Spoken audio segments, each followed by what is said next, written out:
You can start a role play. Good afternoon. I'm one of the doctors on duty today. Um, can I address to you Mr. Smith?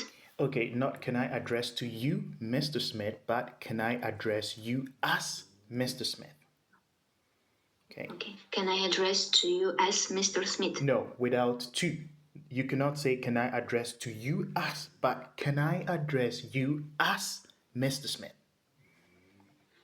Let's try one more time. Can I address you as Mr. Smith? Fantastic.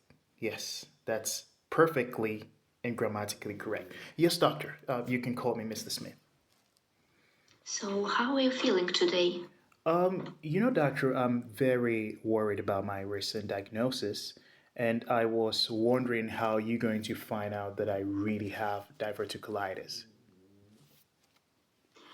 So, I understand your feelings. You can be frustrated in such circumstances.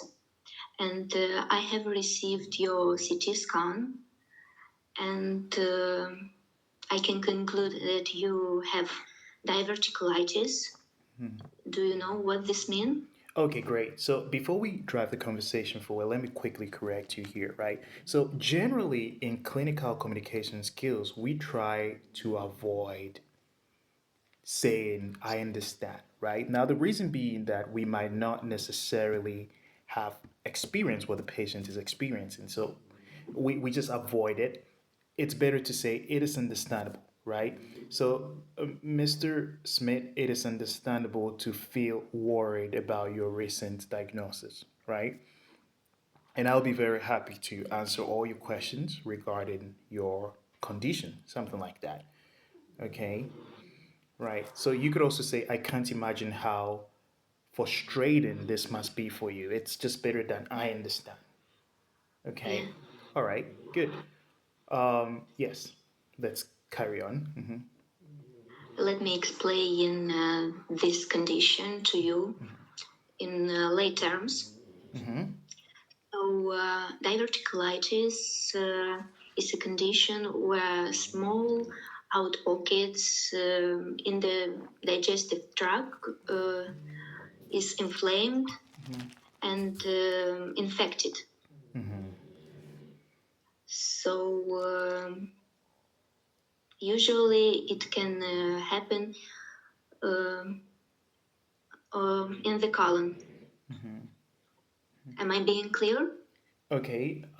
Yeah, I would also be careful using am I clear? It's like it's a little condescending, right? You would probably use this language when you're talking to a child, like am I clear, right? But I will be careful to say am I clear while talking to an adult, right? So avoid that and say, do you understand that? Would you like me to repeat that one more time? It's much softer, right? Um,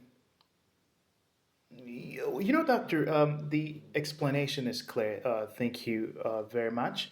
I'm just a little worried that, this might be something serious like cancer. My mom died of bowel cancer, and I'm very concerned that it could potentially be cancer as well. So I'm very sorry to hear that you have been experience these feelings in Okay, your life. all right, let's stop here. Now, this is an action that happened in the past. His mom died some years back. So I am very sorry to hear.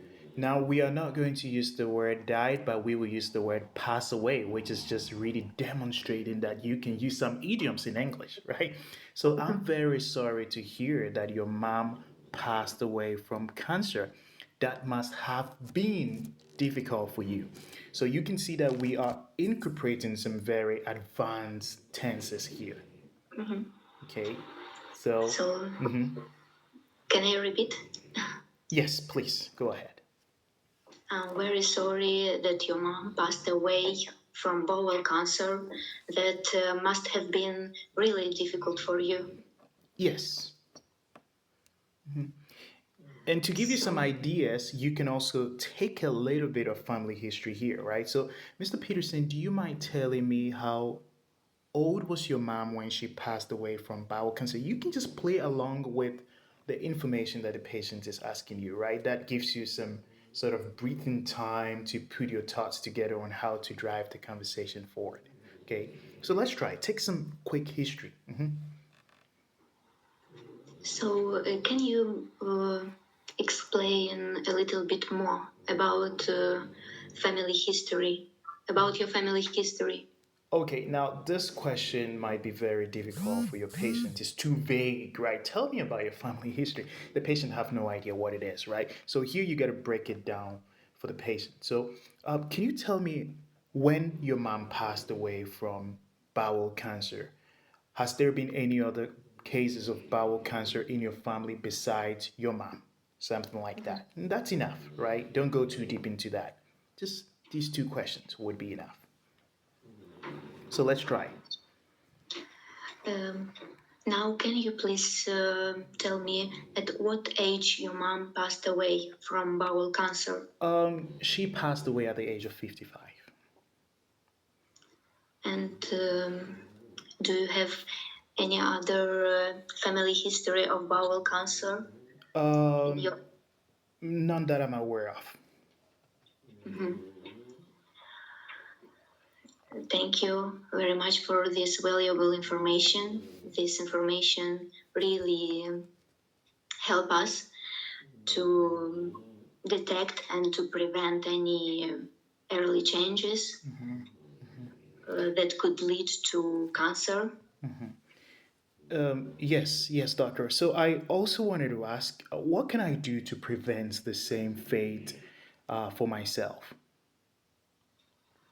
So before we start, can I please ask you about your diet? Okay, right. So here it's not before we start, but before I answer that, okay? Yeah. Before I answer your question, Yeah. I would like to know a little bit more about your diet. Doctor, unfortunately, I do not follow a healthy diet. What you usually eat? Usually burgers in the morning and like potatoes for lunch and dinner. And what about doing exercises? Work is so busy that I barely do any exercises.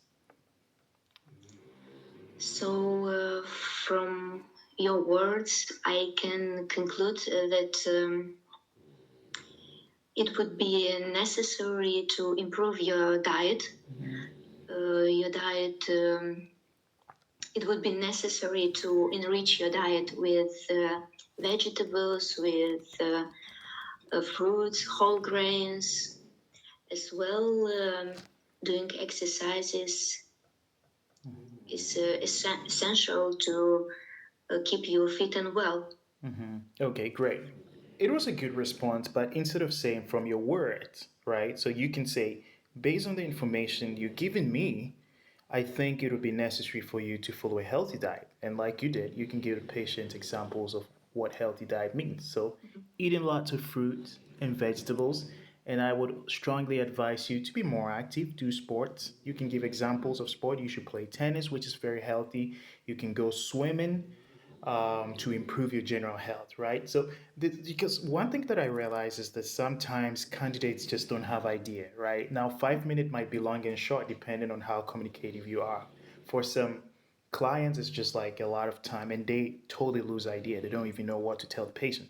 So, you can save yourself ideas by not using vague language. Don't just say follow a healthy diet, but you can give the patients examples of what diet you're talking about. Also, don't just say do exercise. First, you can say, yeah, do exercise such as tennis, which will sort of like, improve your blood circulation, right? Don't get too deep into sort of pathophysiology and medicine. Just keep it on the surface, right? So you don't run Yeah. out of ideas. Okay, fantastic. Very good. Yeah. So I can go on. Yes, please, let's carry on. Yeah.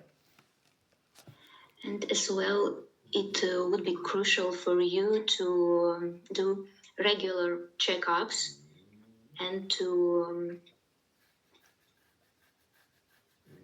to follow your doctor advice and to do colonoscopy when it's required. Okay, so instead of saying to do follow your doctor's advice, you can just say to follow my advice, right? And we don't do colonoscopy, but we undergo colonoscopy. It's just better, more advanced, right?